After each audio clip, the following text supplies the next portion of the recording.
কি রে বাবা, আর কতক্ষণ দাঁড়িয়ে থাকবো? গাড়ি কখন আসবে? এই তো মা, কিছুক্ষণের মধ্যেই চলে আসবে। ম্যাডাম ম্যাডাম, আমার মা অনেক অসুস্থ, আমার মারে বাঁচান। আরে উঠো উঠো, কি হয়েছে তোমার মার? আমার মা অজ্ঞান হয়ে গেছে, রাস্তায় পড়ে আছে। কি বলছো? তোমার বাবা কোথায়? আমার বাবা কোথায় আমি তো জানি না। কেন? জন্মের পর আমি আমার বাবারে দেখি নাই। আমি আর আমার মা ভিক্ষা কইরা খাই। আচ্ছা, তোমার মা কোথায়? আমার মা রাস্তার মধ্যে পড়ে আছে, আমার মারে বাঁচান। ঠিক আছে, চলো। আসেন।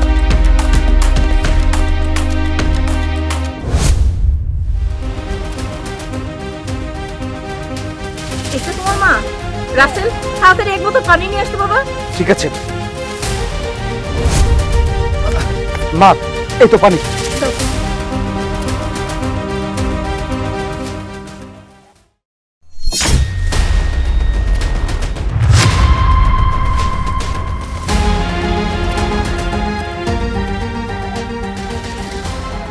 কবিতা, তুমি?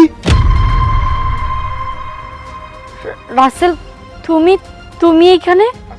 কবিতা, তোমার এই অবস্থা কেন? আর এই বাচ্চাটা কি? আমার এই অবস্থা কেন সেইটা জানার অধিকার আপনি গোনাই। তাহলে কেন জিজ্ঞেস করতেছেন? আপনারা এখানে কেন আইছেন? এত কথা আমি তোমার কাছে জানতে চাই নাই। আমি তোমাকে জিজ্ঞাসা করেছি এই বাচ্চাটাকে, সেটা বলো। এইটা এইটা আমার বাচ্চা, আমার সন্তান।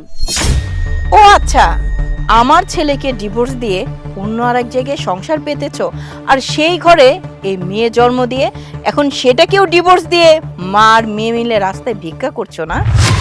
না, আমি অন্য কোথাও সংসার বাঁধি নাই। আমারে যখন আপনারা বাড়ি থেকে বের করে দিছেন তখনই আমি গর্ভবতী ছিলাম।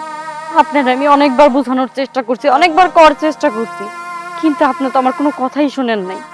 আপনার ছেলেরও আমি অনেকবার করার চেষ্টা করছি, কিন্তু আপনার ছেলে তো আপনার কথা শুনতো, সে তো আমার কথা শোনার চেষ্টাই করতো না। কতবার জানানোর চেষ্টা করছি, বোঝানোর চেষ্টা করছি, আমার কথা না বুঝা না শুইনা শুধু আমার গায়ে হাত তুলতো। আর শেষ পর্যন্ত কি করলো? আমার বাড়ি থেকে বের করে দিল। গর্ভবতী অবস্থায় আমি রাস্তায় বের হয়ে আসলাম, রাস্তায় আমার সন্তানের জন্ম হয়েছে। এই যে দেখতেছেন, এটাই হচ্ছে আপনাকে বংশের প্রদীপ, আপনাকে নাতনি, আপনি দাদি হইছেন, সেটা আপনার কখনো জানাই নেই। কেন জানাই নাই জানেন? কারণ আমার সন্তানকে যদি আপনারা মাইরা ফেলান সেই ভয়ে। আমি আমার সন্তানকে কখনো জানাই নাই তোর বাবাকে, আর বাবার পরিচয় কি, ওর বংশ পরিচয় কি।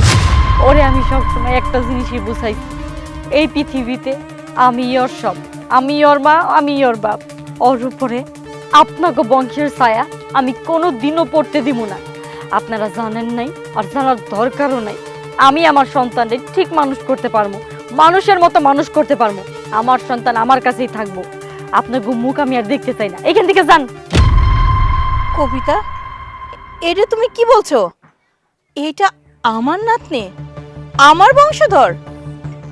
তার মানে তুমি যখন ওই বাড়ির থেকে চলে এসেছিলে সেই সময় তুমি গর্ভবতী ছিলে? হ্যাঁ, আমি বুঝতে পারি নাই কবিতা, আমি সত্যি বুঝতে পারি নাই। এটা আমার নাতনি? আর আমি যদি জানতাম তুমি প্রেগনেন্ট, তাহলে আমি কখনোই তোমাকে বাড়ি থেকে বের করে দিতাম না। আসলে আমি তোমাকে কখনো বৌমা হিসাবে মেনেই নিতে পারিনি, কারণ আমার ছেলে তোমাকে ভালোবেসে বিয়ে করেছে, তুমি আমার পছন্দের ছিলে না। আমার ইচ্ছা ছিল আমার একমাত্র ছেলে, আমি ওকে বিয়ে দিব ধুমধাম করে, পুরো এলাকার মানুষকে জানিয়ে দাওয়াত করে। কিন্তু আমার মনের আশা পূর্ণ হয়নি, এই কারণে আমি তোমাকে দেখতে পারতাম না। কিন্তু বিশ্বাস করো, আমি জানতাম না যে আমার বংশধর তোমার গর্ভে আছে।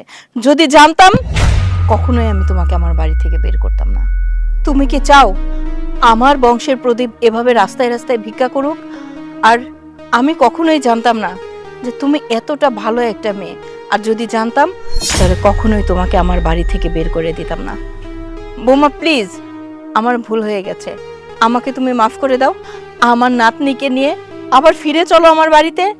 কবিতা, আমি জানি আমি তোমার সাথে যেটা করেছি সেটা অন্যায় করেছি। আমি জানি এটা ক্ষমার অযোগ্য, তারপরেও তোমার কাছে ক্ষমা চাইছি। প্লিজ তুমি আমাকে ক্ষমা করে দাও, আর আমার মাকেও ক্ষমা করে দাও। বিশ্বাস করো কবিতা, আমি যদি তখন জানতাম যে তুমি প্রেগনেন্ট, তাহলে কখনোই আমার মায়ের কথা শুনে তোমাকে বাড়ি থেকে বের করে দিতাম না।